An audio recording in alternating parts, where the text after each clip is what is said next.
बिस्मिल्लाहिर्रहमानिर्रहीम अस्सलाम वालेकुम। आज हम SSP2 यानी सॉलिड स्टेट फिज़िक्स के एक इम्पोर्टेंट टॉपिक जिसका नाम है एक्सप्रेशन फॉर इलेक्ट्रिकल कंडक्टिविटी, ये लेक्चर नंबर 2 है। इससे पहले हमने क्लासिकल फ्री इलेक्ट्रॉन थ्योरी या ड्यूड लॉरेंस मॉडल हमने इसका एजम्पशन बताया था डिटेल में। तो हम ये मैथमेटिकल फॉर्म जो इलेक्ट्रिकल कंडक्टिविटी के लिए प्रूव करते हैं, तो हम ये इनके बेस में प्रूव करते हैं। तो चलिए स्टार्ट करते हैं। इसकी मैथमेटिकल फॉर्म डराइव करने से पहले हमने कुछ 2-3 सेंटेंस लिखे हैं ताकि आप बेहतर समझ सकें। हमने लिखा है when an electric field E is applied to a metal. जब भी आपके पास एक मेटल है, आप इनको इलेक्ट्रिक फील्ड अप्लाई किया, the free electron get accelerated. इनमें जो फ्री इलेक्ट्रॉन है वो पहले से रेंडमली मोशन में था, जिस तरह हमने इसमें ड्रॉ किया है। इसमें इलेक्ट्रॉन जो है वो रेंडमली मोशन है, कुछ इस तरह करता है, कुछ इस तरह, यानी एक डायरेक्शन में नहीं है। जब भी आप इसको इलेक्ट्रिक फील्ड अप्लाई करते हैं तो it give rise the electric current in the direction of electric field. तो इसमें करंट जो पैदा होते हैं वो अपोजिट डायरेक्शन में इलेक्ट्रिक फील्ड में होगा। तो जब भी करंट पैदा होता है इसमें, तो करंट फ्लोइंग जो है इसमें हम इनको the current flowing per unit area in unit time हम इनको करंट डेंसिटी कहते हैं। तो इनका करंट डेंसिटी जो हम हमेशा जे से डिनोट करते हैं। तो इनके लिए मैथमेटिकल फॉर्म है J equal to minus NeVd। तो ये मेटल के अंदर जो करंट डेंसिटी है ये इनके लिए फार्मूला है, ये इनके लिए इक्वेशन है। तो यहाँ J जो है वो करंट डेंसिटी है और माइनस जो है वो here मैंने लिखा है where the minus sign indicates that the direction of current I। ये करंट की जो डायरेक्शन है is the opposite direction of movement of electron, यानी direction of applied electric field जो है वो उसके अपोजिट होगा। तो यहाँ जे जो है वो करंट डेंसिटी है, माइनस हमने ये बताया कि ये direction of current I is the opposite direction in the moment of electron, therefore हमने नेगेटिव साइन लगाया है। और एन जो है वो नंबर ऑफ इलेक्ट्रॉन है, ई जो है वो चार्ज ऑफ इलेक्ट्रॉन है, और वी डी जो है वो ड्रिफ्ट वेलोसिटी है। तो इसके बाद हम आते हैं एक्सेलरेशन की तरफ। एक्सेलरेशन उमूमन हम क्लास 9 से हमने ये पढ़ा था कि वो change in velocity, the rate change of velocity upon time. तो यहाँ वेलोसिटी जो है वो ड्रिफ्ट वेलोसिटी होगा अपॉन टाइम। तो हमने इनको इक्वेशन नंबर 2 दिया गया। इसके बाद हम लिखते हैं force on electron in the presence of electric field, in the presence of electric field।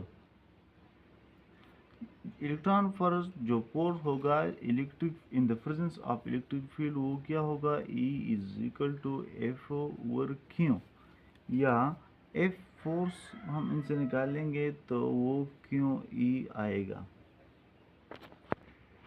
अच्छा, तो यहाँ F is equal to Q जो है वो चार्ज है। तो हमने पिछले ये करंट डेंसिटी की इक्वेशन था, इनमें हमने चार्ज ऑफ इलेक्ट्रॉन जो है, यानी चार्ज ऑफ इलेक्ट्रॉन हमने बताया था वो होता minus e into capital E. क्यों की जगह, चार्ज की जगह में हमने ये लिखा माइनस ई, यानी ये भी चार्ज ऑफ इलेक्ट्रॉन है। और इसको हमने दिया equation number 3। And we also know that F is equal to ma। F is equal to ma, so in equation number 4, so here comparison equation number 3 and 4। Equation number 3 and 4 को comparison करें तो वो equation number 3 minus e and F is equal to m a, तो वो आएगा m a equal to minus e into capital E. तो यहाँ से हम एक्सेलरेशन निकालते हैं तो वो आएगा minus e divided by m. ये है एक्सेलरेशन। इनको हम इक्वेशन नंबर 5 देते हैं। तो आप रिमेंबर करें इक्वेशन नंबर 2 हमारे पास था वी डी अपॉन टाइम, ये था इक्वेशन नंबर 2। तो कंपैरिजन करें equation number 5 and 2 comparison, equation number 2 and 5 वो आएगा v d upon time equal to minus e into capital E upon और एम। सो यहाँ इनसे हम ड्रिफ्ट वेलोसिटी के लिए इक्वेशन निकालेंगे, तो वो आएगा माइनस ई टी, यहाँ आ जाएगा टी अपॉन टाइम। तो ये है ड्रिफ्ट वेलोसिटी, इनको हम इक्वेशन नंबर 6 देते हैं। सो ये ड्रिफ्ट वेलोसिटी का जो फार्मूला है, सो यूजिंग इक्वेशन नंबर 6 जो है वो इस्तेमाल करें, यानी इक्वेशन नंबर 1 में। इक्वेशन नंबर 1 हमारे पास क्या था, J equal to minus n e v d. तो यहाँ इन वी डी की वैल्यू जो है वो यहाँ पुट करें, तो वो आ जाएगा minus n e v d का जो वैल्यू है वो e capital E t upon m. So वो आ जाएगा माइनस माइनस प्लस, तो जे इक्वल टू एन और ई जो है वो स्क्वायर होगा कैपिटल ई टी अपॉन और एम। तो हम इनको इक्वेशन नंबर 7 देते हैं। And we also know that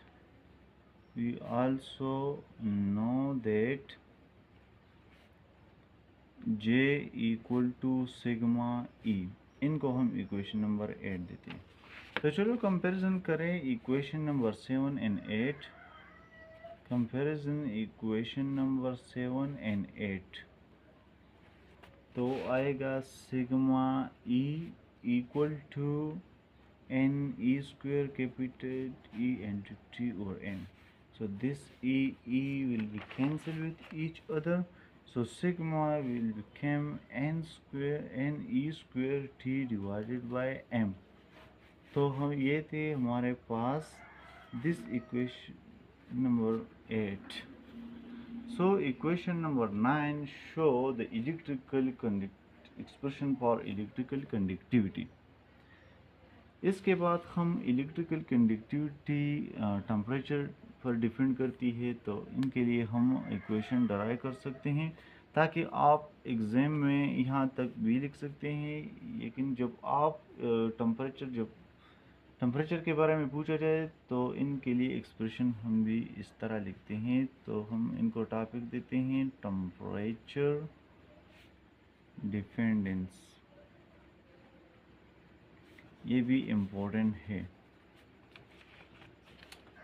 तो हम जानते हैं temperature is kinetic energy of the free electron is NO2 mv²d।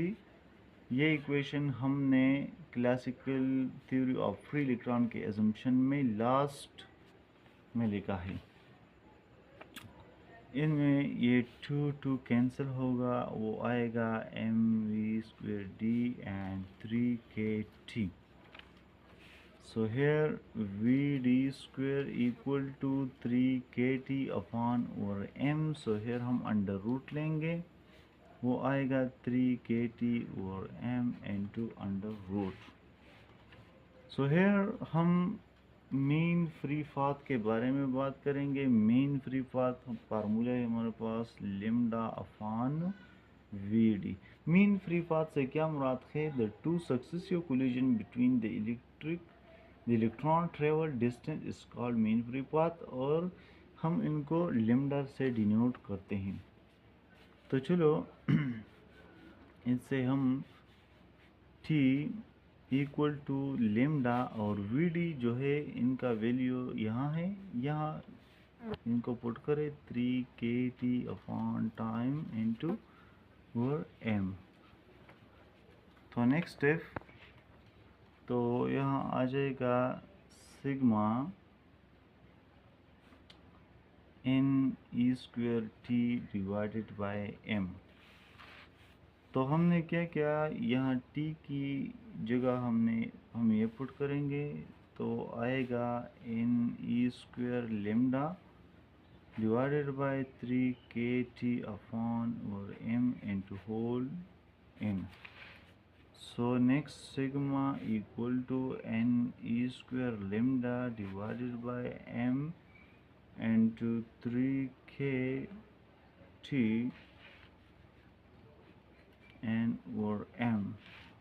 So in next step it will become n square lambda upon 3 k m under root, and here we separated 1 over t under root. So here this whole term is constant.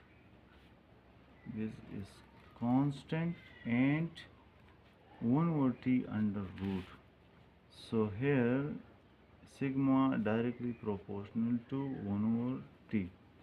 So it is the final answer. It shows that the electrical conductivity of electron is directly proportional to the absolute temperature in the root. So thank you for watching this video.